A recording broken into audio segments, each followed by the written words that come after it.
welcome back to my book corner for another story with me, Rockin' Ryan. Now yesterday, you remember that we had a story about a Gruffalo, a mouse, a fox, an owl and a snake. Today, we are going to return to the wood for the follow-up story called The Gruffalo's Child. We're going to get straight into the story, so listening ears turned on, click.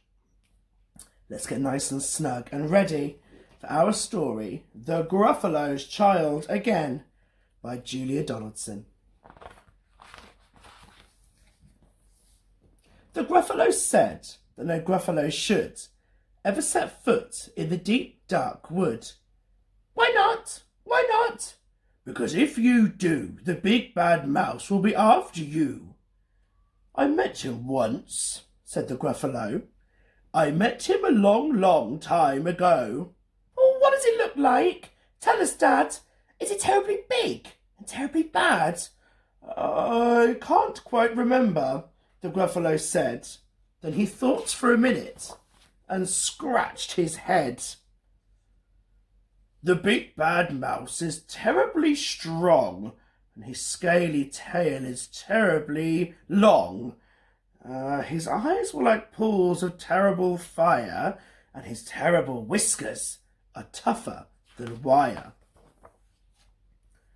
One snowy night, while the Gruffalo snored, the Gruffalo's child was feeling bored. The Gruffalo's child was feeling brave. So she tiptoed out of the Gruffalo cave. The snow fell fast and the wind blew wild. Into the wood went the Gruffalo's child. Aha! Aho! A trail in the snow. Well, who's this trail and where does it go? A tail poked out of a log pile house. Could this be the tail of the big bad mouse? Well, could it? Out slid the creature. His eyes were small, and he didn't have whiskers, no, none at all. You're not the mouse. Not I, said the snake.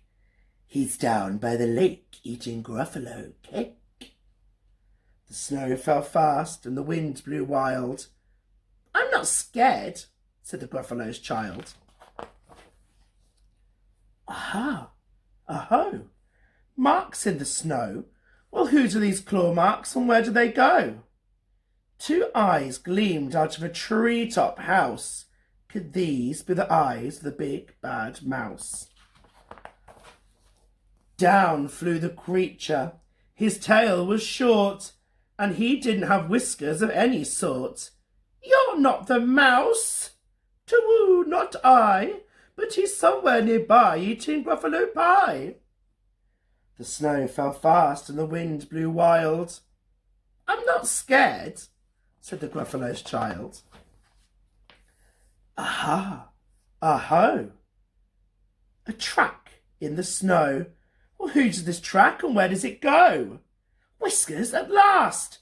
And an underground house. Could this be the home of the big bad mouse? Out slunk the creature. His eyes weren't fiery. His tail wasn't scaly. His whiskers weren't wiry.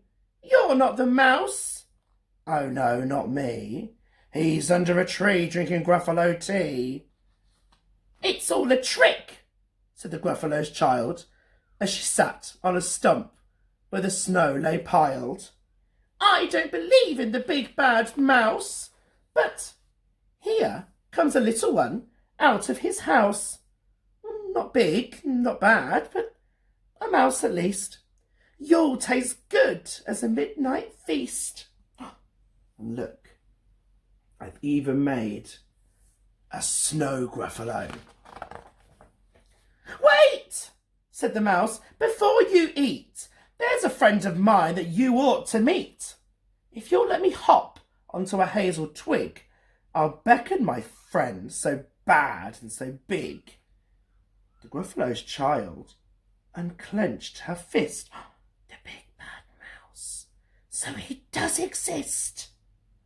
The mouse hopped into the hazel tree. He beckoned, then said, "Just wait and see." Out came the moon. It was bright and round, and a terrible shadow fell onto the ground. "Who is this creature so big, bad and strong?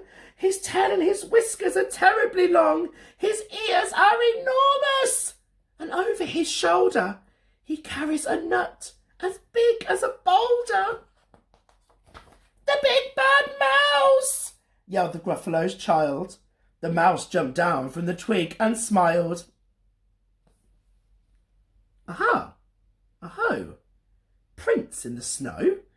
Well, who are these footprints and where do they go?" The footprints led to the Gruffalo cave, where the Gruffalo's child was a bit less brave. The Gruffalo's child was a bit less bored. And the Gruffalo snored and snored. Oh, and snored. The end. Now, I wonder who was looking really carefully at that story. Can you see what the Gruffalo's child has in her hand? That's right, look closely. It's a stick man. I'm Stickman, I'm Stickman, I'm Stickman, I am. He's come down from his family tree. Brilliant story. I love the Gruffalo stories, and there's still lots and lots more stories to come. But I think it's time that we all have a nice snooze and a nice sleep. So, get nice and comfy. No snoring. And I will see you back here next time for another story in my book corner with me, Rockin' Ryan. See you next time. Bye-bye.